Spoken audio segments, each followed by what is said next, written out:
Hermanos, en la primera lectura de la palabra del Señor en este culto, hicimos referencia a un pasaje hermoso, hermosísimo, en el Antiguo Testamento, en Éxodo capítulo 40, donde podíamos leer la manera como el tabernáculo de reunión estaba siendo construido.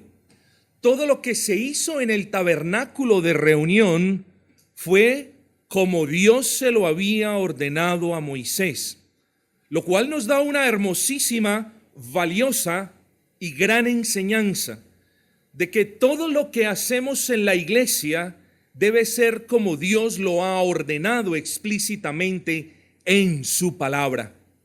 De la misma manera como Moisés no tenía la libertad de poner adornos diferentes a los que habían sido prescritos, así tampoco nosotros podemos hacer algo en la iglesia que no ha sido prescrito. Pero ¿por qué les traigo esto a colación? Bien, ustedes recordarán cómo termina ese hermoso pasaje de Éxodo 40. Termina con la gloria de Jehová descendiendo y llenando toda la plenitud del tabernáculo de reunión. Y eso nos da una gran enseñanza, porque la iglesia no es para que consigamos amigos. Conseguimos buenos amigos después de que la unión de hermanos está firme, porque la iglesia no es una bolsa de empleos, porque la iglesia no es un centro de caridad, aunque debe ser una fuente de obras de caridad para la gloria del Señor, esto claro en su debido contexto. Pero la iglesia, y digo esto porque muchas iglesias locales se han olvidado de algo hermoso, hermanos, y es que nosotros estamos aquí para servir al Señor, pero nos reunimos como iglesia deseando que la plenitud de la gloria de Dios se manifieste en nosotros. Hoy no vemos esa plenitud de manera visible. Hoy no vemos aquella nube de día, ni tampoco esa columna de fuego en la noche. Pero no debemos olvidar que como parte de la iglesia del nuevo pacto, ahora tenemos a alguien más grande habitando entre nosotros, y es la persona de Cristo.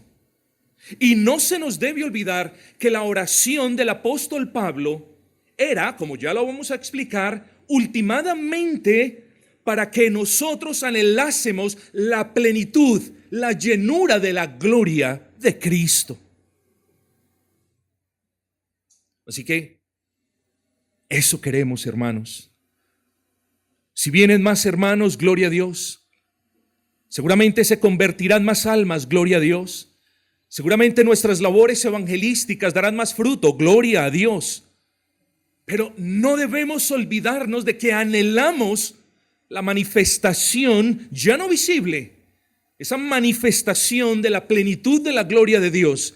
Y para eso estamos aquí, hermanos. Cuando nos reunimos en los cultos públicos, estamos para invocar el nombre de Dios, para cantar salmos y alabanzas a su nombre y para buscar que el Señor se agrade en todo lo que hacemos y que el Señor nos bendiga con su presencia en medio nuestro. Esa es la prioridad, hermanos. Recalibre la prioridad. La prioridad es anhelar la gloria, la plenitud de la manifestación de la gloria en nosotros, su iglesia. Habiendo dicho esto, hermanos, vamos a leer un par de versículos, es menester repasar. Efesios 3, versículo 14, vamos a leer 5 versículos. Por esta causa doblo mis rodillas ante el Padre de nuestro Señor Jesucristo. Claramente, estimados hermanos, vemos que Pablo está orando a favor de los hermanos en la iglesia de Éfeso. Tengan cuidado. Una oración que él ahora no hace por nosotros hoy como iglesia local, pero una oración que no obstante nos sirve a todos nosotros como parte de la iglesia local a anhelar. Me explico. Pablo ora de manera particular por los hermanos de la iglesia de Éfeso. Pablo no está haciendo esa oración ahora por nosotros, pero ahora nosotros tenemos en esta oración, por decir así, un modelo para que nosotros, conforme a esta oración, le pidamos al Señor lo mismo que el apóstol Pablo pidió a Dios para con los hermanos de la iglesia de Éfeso. Y esta oración que el apóstol hace, mis amados, es como una hermosa cadena de eslabones en la que cada eslabón representa algo que nosotros deberíamos anhelar. En el mundo, no sé ustedes, en el mundo muchos de nosotros, claro, pendientes de las cosas materiales, enfocados en el brillo del oro, ahorrábamos y comprábamos cadenas de oro y exhibíamos las cadenas de oro como si estas fueran gran cosa. Y muchos no tenían que comer, pero sí tenían oro que exhibir. Qué ironía.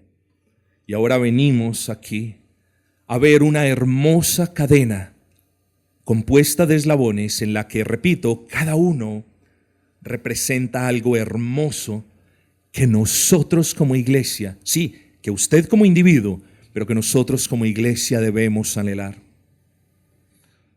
Y el primero de esos eslabones, estimados hermanos, lo vemos en el versículo 16, para que os dé, conforme a las riquezas de su gloria, el ser fortalecidos con poder en el hombre interior.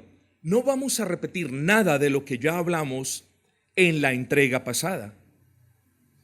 Pero noten ustedes, hermanos, conforme a las riquezas de su gloria. Recuerden que dijimos que esta expresión proyecta esa imagen visual de la infinitud de las riquezas de la gloria. Por tanto, si nosotros como iglesia le pedimos al Señor que nos fortalezca, y ya hablamos de para qué necesitamos estar fortalecidos, Él nos fortalecerá, porque Él tiene las gracias para darnos, y Él quiere darnos esas gracias, porque cuando nosotros exhibimos esa gracia de estar firmes y fuertes en Cristo, el nombre de Cristo va a ser glorificado. Así que si usted me entiende, está dentro del interés de Dios el darnos lo que necesitamos para honrarlo a Él y testificar de su Hijo. El segundo eslabón lo vamos a encontrar en el versículo 17. Para que habite Cristo por la fe en vuestros corazones. El tercer eslabón es la segunda parte de ese mismo versículo. A fin de que arraigados y cimentados en amor. El cuarto eslabón es el del versículo 18. Que seamos plenamente capaces de comprender con todos los santos cuál sea la anchura, excúsenme, es el versículo 19, para que seáis llenos, me excusan, de toda la plenitud de Dios. Ahí están los cuatro eslabones. Y de ese primer eslabón, es decir, de ese ser fortalecidos con el poder de Dios en el hombre interior, estamos hablando del alma del hombre, ya hablamos, ya hicimos referencia a pero de este primer eslabón, ojo con esto, dependen los demás eslabones. ¿Ha escuchado usted la expresión que la cadena se rompe? Que la cadena se rompe por el eslabón más débil. Claro, es algo que nosotros escuchamos muy a menudo. Bueno, mis amados hermanos, su vida tiene consecuencias sobre la iglesia. Su testimonio afecta la iglesia. Para bien o para mal, su testimonio, repito, afecta a la iglesia. Por tanto, si usted persiste en la debilidad espiritual en la que quizás hasta hoy ha permanecido, usted sufrirá las consecuencias de esa debilidad, pero también la iglesia se verá debilitada y también la iglesia sufrirá las consecuencias de su vida débil. Es decir, de no estar fortalecidos en el alma por Cristo. Si no nos fortalecemos en el Señor, mis hermanos, y en el poder de su fuerza, tal y como nos lo dice Efesios 6:10, todo a nuestro alrededor, incluso todo en el seno de nuestra iglesia, sufrirá serias afectaciones. Recuerden que estamos hablando de la concatenación y estamos brevemente arguyendo del por qué el primer eslabón, esa fortaleza espiritual, es tan importante para los demás eslabones que hemos mencionado, que están aquí en la palabra del Señor. Yo quiero que piense en una persona débil corporalmente. Usted ha estado débil. Todos, en algún momento de nuestras vidas, hemos estado débiles también. ¿Y en qué podemos pensar cuando hablamos de debilidad? Bueno, pensamos en agotamiento. Cuando usted está débil, está agotado, no tiene fuerzas. Si no tiene fuerzas, no puede hacer muchas de las cosas que usted haría si las tuviese. Piensen en esto, una persona débil es como una persona indispuesta, ¿no es así? No tiene deseo de nada. Y al estar indispuesta, pierde interés por algunas cosas, por el orden, por la limpieza. ¿Por qué? Porque una persona débil quiere mejorarse para poder hacer las demás cosas. Las otras cosas no son ya tan importantes para él. Está débil, ha perdido la fuerza. Algo similar sucede con una iglesia débil. A una iglesia débil todo se le dificulta. A una iglesia débil se le dificulta servir. No tiene las fuerzas para servir. No tiene el denuedo para proclamar el evangelio. A una iglesia débil se le dificulta, obedecer. Se le dificulta amar. A una iglesia débil se le dificulta mantener la casa en orden. Está desanimado, no tiene las fuerzas, está débil, como lo hemos expresado. Pero noten esto, porque cuando una iglesia está débil, también se le dificulta pensar en aquel que vive en quienes componen la iglesia y en aquel que vive entre ellos. La persona débil no piensa en muchas cosas. La persona débil simplemente quiere que el tiempo pase. Está débil, está indispuesta. No piensa como debería pensar si estuviese fuerte. Bueno, en la iglesia de Cristo sucede algo similar. Una iglesia débil también se le dificulta pensar en aquel que habita entre ellos. Y se le dificulta servir a aquel que los gobierna a ellos. Y se le dificulta obedecerlo también. Una iglesia débil tiene lástima por sí misma. Una iglesia débil se le dificulta pensar en los deberes para con Cristo. Y una iglesia débil muy a menudo se ve tentada en hacer lo que demande menos esfuerzo. ¿Usted cuando está débil hace lo que demanda más esfuerzo? No. Busca lo que es menos difícil de hacer. Si tiene que hacer algo, busca lo que menos esfuerzo le demande. Bueno, así una iglesia débil. Una iglesia cuyos miembros no están fortalecidos en el Señor y en el poder de su fuerza, no va a buscar lo que a Dios le agrada más, sino lo que a ellos más fácil les quede hacer. La debilidad en una iglesia se mira los miércoles, cuando quienes profesan la fe en Cristo no quieren venir. Ahí se mira la debilidad de una iglesia. Bueno, y en muchas otras cosas. Pero si algo podemos decir de una iglesia en debilidad es esto: en que siendo poco conscientes del Cristo que habita en ellos, comienzan a ser menos conscientes del amor de Cristo para con ellos. Noten la concatenación. La iglesia está débil, hay pecado en medio de la iglesia, los hermanos están en pecado, se han distraído con algunas cosas del mundo, la pereza les está ganando la batalla, comienzan a pensar en las cosas de allí afuera, comienzan a pensar en lo pasajero de este mundo y mientras van pensando en eso se están olvidando del Cristo que los salvó, del Cristo que habita en ella, del Cristo que le deben servir, del Cristo que le deben obedecer y al que le deben glorificar.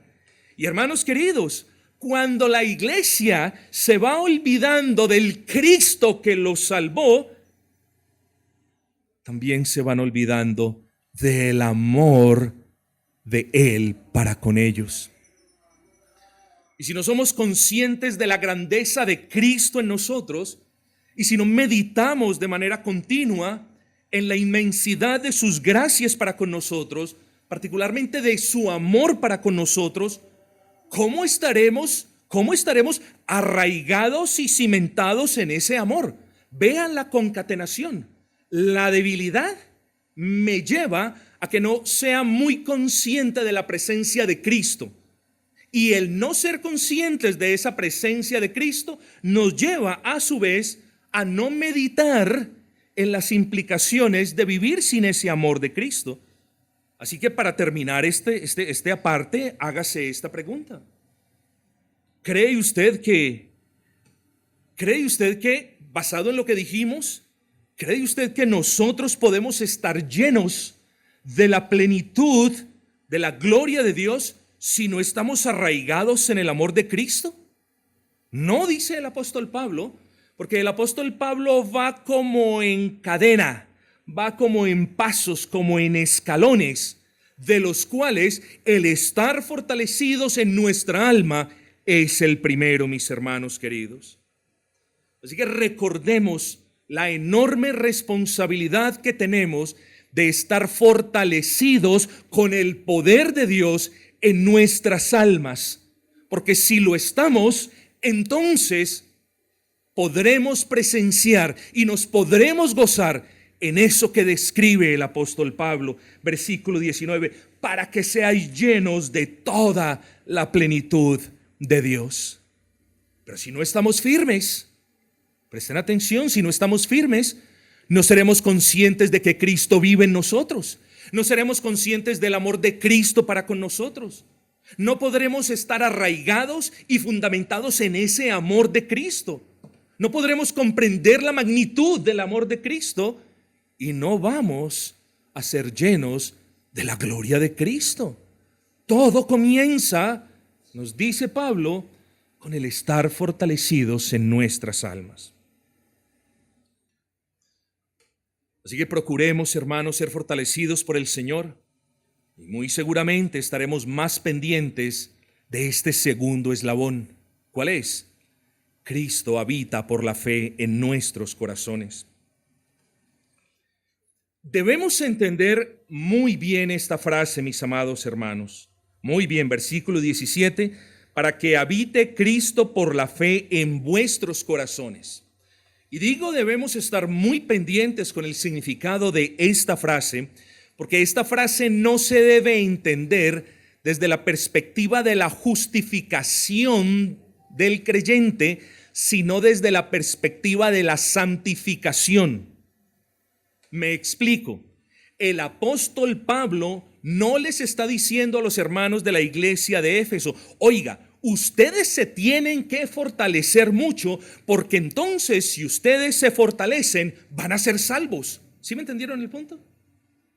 No lo podemos entender de esa manera. Pablo no les está diciendo a los hermanos de la iglesia de Éfeso, fortalezcanse en el Señor y en el poder de su fuerza, y entonces Cristo morará por la fe en vuestros corazones. Es como si tuviésemos que hacer algo antes de ser justificados por la gracia de Dios a través de la fe. Entonces, no podemos verlo desde la perspectiva de la justificación. Tenemos entonces que hacernos la pregunta, bueno, si eso no significa, si no puede Pablo estarles hablando de que fortalezcanse para que sean salvos, porque ya les dijo en el capítulo 1, ustedes son el tesoro del Señor, la pregunta es, ¿qué significa entonces? Bueno, hermanos, quiero argumentarlo de esta manera. Para que habite Cristo por la fe en vuestros corazones. Cristo mora en el corazón de todo aquel que, arrepentido, viene a pedirle perdón al Padre en su nombre. De una manera más sencilla, Cristo entra en una común unión con nosotros cuando nosotros nos presentamos a pedirle perdón a Dios en el nombre del Señor Jesucristo. Ahí se gesta la comunión entre el Dios vivo y nosotros, pecadores, ya en ese momento perdonados. Pero hermanos queridos, como les he insistido en estas dos entregas, Cristo no solo mora en nuestros corazones como individuos, sino que no se olvide nunca de esto. Que el día que nos olvidemos de esto, nos olvidamos de muchas cosas y difícilmente podremos ver la gloria de Dios en la iglesia. Cristo mora en el corazón de la iglesia. Cristo mora en el corazón de la iglesia. Cristo mora al interior de la iglesia. De ahí que la Escritura nos repita en múltiples ocasiones que la iglesia es el templo de Dios, es la casa del Dios vivo, es la habitación del Altísimo. Así que hermanos, nosotros como iglesia somos la casa de Cristo, una casa en la que habitamos y en la que Cristo habita en nosotros. Y le repito, somos la casa de Cristo. Somos la casa en la que Él tiene comunión con nosotros de manera pública y en la que nosotros, gracias a ese amor y a esa común unión, testificamos de manera pública también con denuedo, y en la que le servimos y en la que le adoramos porque Él es nuestro Rey. Así que hermanos, yo les quiero decir esto, no es poca cosa que la segunda persona de la Trinidad habite en la iglesia local. Y yo quiero decirle esto una vez más, no es poca cosa que exista una íntima comunión entre el Dios vivo y nosotros en el seno de la iglesia. Hablamos de una comunión en el centro de nuestros corazones, pero recuerden que estamos viendo esto como la iglesia local, así que no podemos perder de vista que Cristo habita en el seno de la iglesia. Amemos la iglesia, hermanos, respetemos la iglesia, cuidemos la iglesia, no manchemos la iglesia, no maltratemos la iglesia. ¿Por qué? Porque Cristo habita entre nosotros. Hermanos, cuando el apóstol dice para que habite Cristo por la fe en vuestros corazones, está haciendo referencia precisamente a ese punto.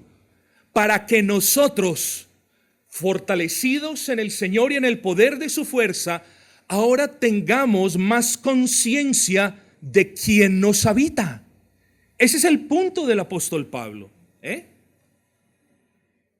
¿Haremos, hermanos, o dejaremos llenar esta casa en la que Cristo habita de pecado? ¿La descuidaremos permitiendo que el mundo entre sabiendo que Cristo habita aquí? Bueno, que una cosa nos quede clara, que el día que le abramos las puertas al mundo, que el día que le abramos la puerta a la adoración mundana, que el día que le abramos la puerta al error, ese día no pueden convivir en el seno de la iglesia el mundo y Cristo. Así que como iglesia siempre tenemos una decisión, no solamente responsabilidades de guardar la iglesia, de cuidar la iglesia, sino que tenemos que tomar una decisión, hermanos.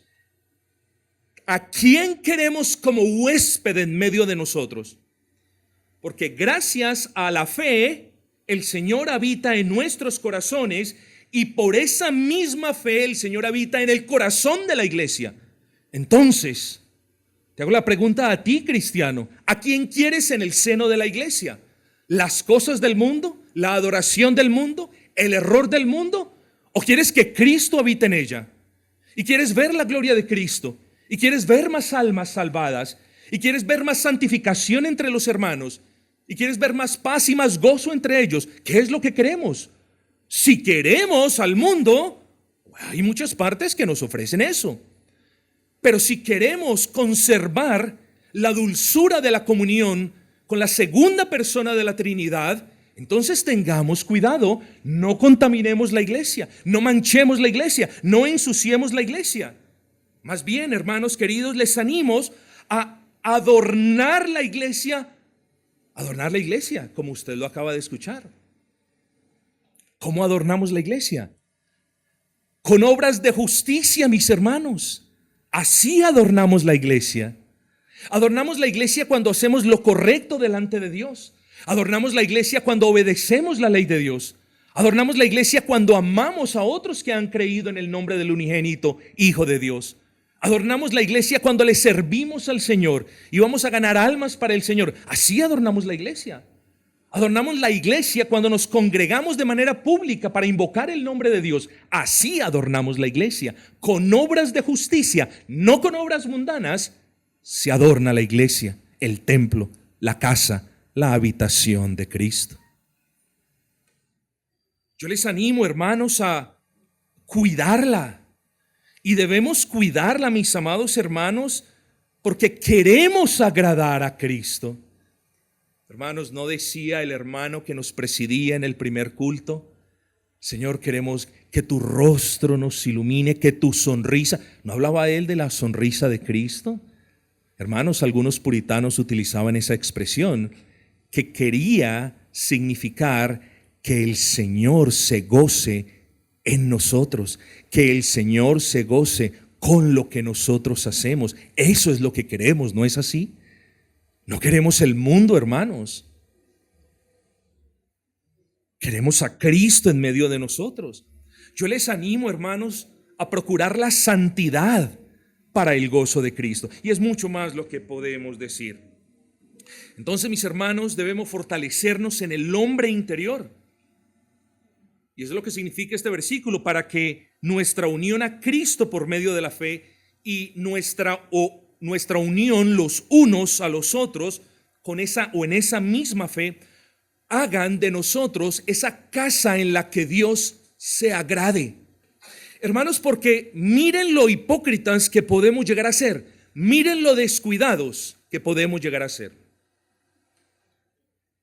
¿Va el vecino a su casa? Y usted tiene su casa adornada, barrida, trapeada, con ambientador y con todo lo demás. Va una persona de un poquito más de eminencia, si es que así podemos hablar, a su casa, y usted aún se cuida de hacer todo lo anterior, pero también de hacer algo más para impresionarlo. Y Cristo está en medio de nosotros, y a nosotros muchas veces no nos importa el estado de la iglesia. ¿Cómo se nos va a ocurrir vivir así, mis amados hermanos? ¿Cómo podemos vivir así? No somos aquellos dejados espiritualmente, aquellos abandonados espiritualmente que ven la iglesia y dicen, bueno, es la iglesia, yo estoy bien. No, hermanos.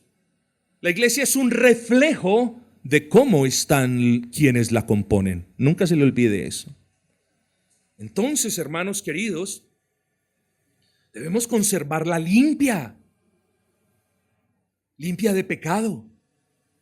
Su pecado afecta a la iglesia. Debemos preservarla en paz, sin discordias entre nosotros, porque el Rey de paz vive entre nosotros. Es falta de fe no pensar en estas cosas, hermanos. Debemos ambientarla con olor fragante. Hermanos, dígame usted, ¿a qué persona le gusta que su casa huela hediondo? ¿A qué? Dígame a quién. Pero la iglesia del Señor sí. No, hermanos, nosotros los creyentes procuramos ambientar la casa de Dios, el templo de Dios, la habitación de Cristo, es decir, la iglesia, con sacrificios de justicia que suban delante de Él con un olor grato y fragante. La iglesia de Cristo siempre procura hacer todo para que Él se goce, para que Él apruebe. Hermanos, lo vamos a ver en un momento. Cuando la gloria de Dios descendió sobre el tabernáculo de reunión, y también lo vamos a ver, cuando la gloria de la plenitud de Dios, o la plenitud de la gloria de Dios descendió sobre el templo de Salomón, ¿qué implicaba esto? La aprobación de Dios sobre lo que se habían o sobre lo que habían hecho. Así también nosotros queremos la aprobación de Dios en quienes somos y en lo que hacemos, siendo llenos de la plenitud de Cristo, hermanos. Pero viene el otro eslabón. Dice arraigados y cimentados en el amor. Eso es lo que dice la segunda parte del versículo 17. Para que habite Cristo por la fe en vuestros corazones, a fin de que arraigados y cimentados en el amor, seamos plenamente capaces de comprender con todos los santos, es decir, con la iglesia, cuál sea la anchura, la longitud, la profundidad y la altura, y de conocer el amor de Cristo. Hermanos, ojo con esto. Debemos estar arraigados y cimentados en amor. Ya vamos a hablar de eso. Y debemos estarlo porque, escúcheme bien esto, hermanos, si no estamos arraigados y cimentados en el amor de Cristo, no vamos a poder comprender, no vamos a estar habilitados para ver la magnitud del amor con la que el Señor nos ama, hermanos. Ojo con esto. A fin de que arraigados y cimentados en el amor, seamos plenamente capaces de comprender. Es decir, para ser o para estar habilitados para comprender la infinitud del amor de Dios para con nosotros, debemos estar arraigados y cimentados en el amor. ¿Por qué? Respóndame. ¿Por qué cree usted, mi amado, que Cristo habita en la iglesia? ¿Saben por qué? Porque Cristo ama a la iglesia. De la misma manera como un varón vive con su mujer porque la ama, así Cristo vive en nosotros porque nos ama. La segunda persona de la Trinidad tomó forma de hombre, encarnó por amor a ella. Hermanos, el Dios de dioses y el Señor de señores, antes, y estoy especulando santamente, eso espero, antes de tomar forma de siervo, sabía que iba a ser escupido, sabía que iba a ser maltratado, aborrecido, insultado. Pero qué dolor, hermanos, qué dolor que el Dios de dioses y Señor de señores, por supuesto, sabía que iba a ser rechazado por aquellos a quienes fue enviado. Pero el Señor tomó forma de hombre por amor a nosotros, su iglesia, y se entregó a sí mismo por amor a nosotros, su iglesia, y se entregó de manera voluntaria, sabiendo que la iglesia dependía de él y de que no se constituiría a menos de que él muriera por ellos. Y por amor Cristo sufrió por nosotros.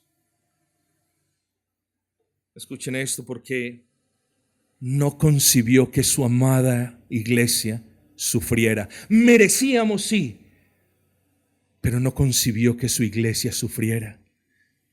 Y por eso sufrió en lugar de nosotros y murió en lugar de nosotros y resucitó por amor a nosotros también. ¿Para qué?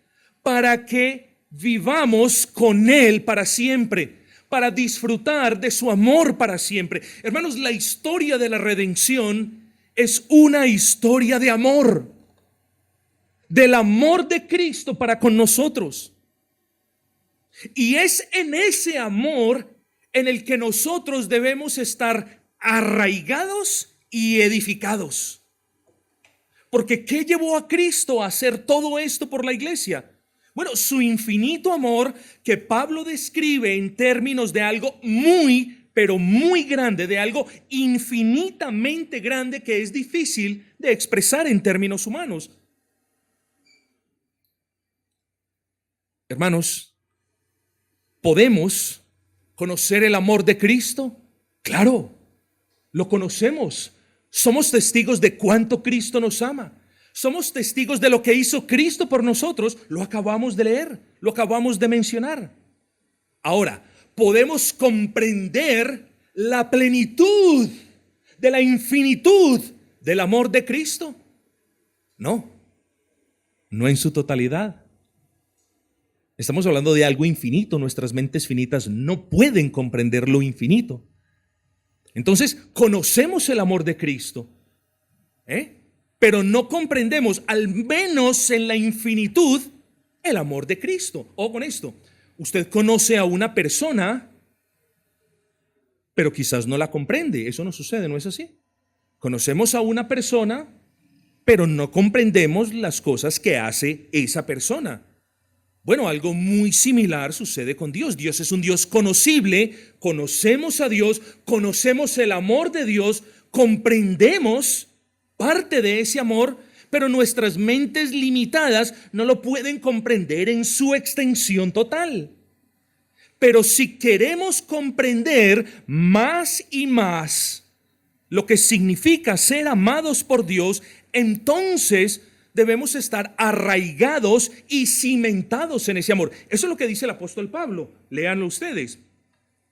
Para que habite Cristo por la fe en vuestros corazones, a fin de que, arraigados y cimentados en amor, seáis capaces ¿de qué? De comprender con todos los santos cuál es la infinitud del amor de Cristo. Bueno, ahí no dice infinitud, pero Pablo usa de esa hermosa prosa y Pablo dice, para que ustedes, arraigados y fundamentados en el amor, en todo lo que hizo Cristo por ustedes, puedan comprender más y más el amor de Él para con ustedes.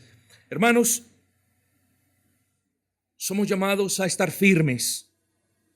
Somos llamados a ser más conscientes de la presencia de Cristo en la iglesia, de que Cristo habita en la iglesia. Somos llamados a mirar el amor con el que Cristo ama a la iglesia. Somos llamados a pensar de una manera más constante en todo lo que Cristo hizo por amor a nosotros, su iglesia. Y así estaremos nosotros arraigados y cimentados en el amor. Arraigados es una expresión en el griego que significa, es una expresión de horticultura, es una expresión del campo, en el que significa que las raíces bajen más y más. Y cimentado es una expresión, como lo vimos la última vez, cimentados es estar fundamentados, porque está hablando ya de un edificio.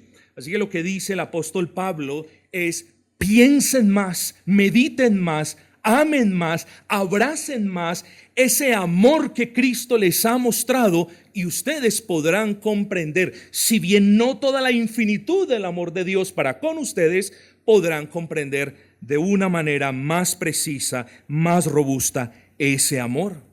Hermanos, fuertes en el Espíritu de Cristo, conscientes de la presencia de Cristo, arraigados en el amor de Cristo. ¿Y qué queremos con eso? Hermanos, ser llenos de la gloria de Cristo. Versículo 19, después de que estemos firmes, después de que seamos conscientes de que Cristo habita en nosotros, después de que estemos arraigados en ese gran amor, después de que estemos habilitados para comprender al menos parte de la infinitud de ese amor que excede a todo conocimiento. ¿Qué dice el apóstol Pablo? Después de todo esto, después de esos eslabones que hemos ido tejiendo, que vosotros seáis llenos de toda la plenitud de Dios. Y ese es el punto que vamos a tratar en lo que nos queda de este mensaje, hermanos. Que seamos llenos de toda la plenitud de Dios. Hermanos, es mucho lo que podemos hablar de la plenitud de Dios. No obstante, yo deseo que usted piense en lo siguiente. Pablo parece tener algo en mente. Pablo parece tener el templo de Salomón en mente. ¿Por qué? Porque nos ha hablado del fundamento. Nos está hablando de un edificio. No nos está hablando de un árbol o de algo arraigado, nos está hablando de un edificio. Pablo nos ha dicho que nosotros hemos sido fundamentados en ese fundamento. Pablo nos ha hablado de una piedra angular y nos ha dicho es Cristo. Pablo ahora nos está diciendo, nos está hablando de la longitud, de la profundidad y de la altura. Él parece que tiene en mente un edificio y ahora nos habla de la plenitud de Dios. Creo que si tiene en mente a un edificio, llámese como se llame. Pero para que podamos entender mejor ese término, la plenitud de Dios, yo les voy a repetir un versículo de ese pasaje que leímos. Versículo 34 de Éxodo 40, se los leo. Entonces una nube cubrió el tabernáculo de reunión y la gloria de Jehová llenó el tabernáculo. Segunda de Crónicas 5:14. Y no podían los sacerdotes estar allí para ministrar por causa de la nube, porque la gloria de Jehová había llenado la casa de Dios. Nótese que en ambos casos la plenitud de Dios descendía sobre el lugar que Él había escogido para manifestar su gloria. ¿Sí lo notó? En Éxodo, Él escogió el tabernáculo de reunión para manifestar su gloria ante los hijos de Israel. En Segunda de Crónicas, Él escogió el templo de Salomón para manifestar el esplendor de su gloria en medio de aquellos hijos en aquel entonces. Hermanos, somos la iglesia del nuevo pacto y sobre nosotros reposa la presencia activa de Cristo mismo. Nos falta fe para apersonarnos de esa realidad, mis amados hermanos. Pero yo quiero que note esto. En el primer versículo se ve la plenitud de la gloria de Jehová descender sobre el tabernáculo de reunión, mientras que en el segundo, ya lo dijimos, sobre el templo de Salomón. Es como si Dios mismo descendiera en toda su gloria para habitar con su pueblo en el templo, para que su pueblo le adorase. Y esta es una imagen mental sobrecogedora. Lo fue para ellos que lo presenciaron con sus ojos. Y yo sé que también es para nosotros que lo leemos, hermanos. Dios estaba habitando, por ponerlo de una manera muy humana, en medio del pueblo, y eso llenaba al pueblo de temor. El Dios Santo estaba con ellos. El Dios Santo se les estaba manifestando a ellos. Pero mientras esa presencia de la plenitud de Dios estaba sobre ellos, el pueblo también estaba gozoso, lleno de temor, pero gozoso. Gozoso porque la presencia de la gloria de Dios denotaba aprobación sobre lo que ellos estaban haciendo. Ya lo mencionamos. Pero además de tener temor y de tener gozo, estaban llenos de seguridad, mis hermanos.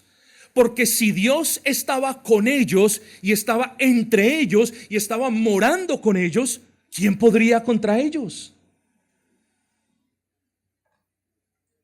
Ambas edificaciones, el tabernáculo de reunión y el templo de Salomón, eran tipos de la iglesia de Cristo. Hoy ya no tenemos tipos de la iglesia de Cristo. Somos la iglesia de Cristo y la gloria de Cristo debe llenar esta iglesia. Y yo los llamo, mis hermanos, a anhelar la gloria de Cristo en sus vidas, en sus casas, en sus trabajos, pero sobre todo en la iglesia, hermanos. Y he aquí, hermanos queridos, ustedes como iglesia son más hermosos que todos los adornos del tabernáculo de reunión. Y vaya si eran hermosos. Y ustedes como iglesia son más valiosos que todo el oro del templo de Salomón. Y vaya si había oro. Procuren, hermanos, pues con mayor diligencia ser llenos de toda la plenitud de la gloria de Cristo. He aquí que ustedes como iglesia son su santo templo, en el que Él recibe sacrificios espirituales de adoración.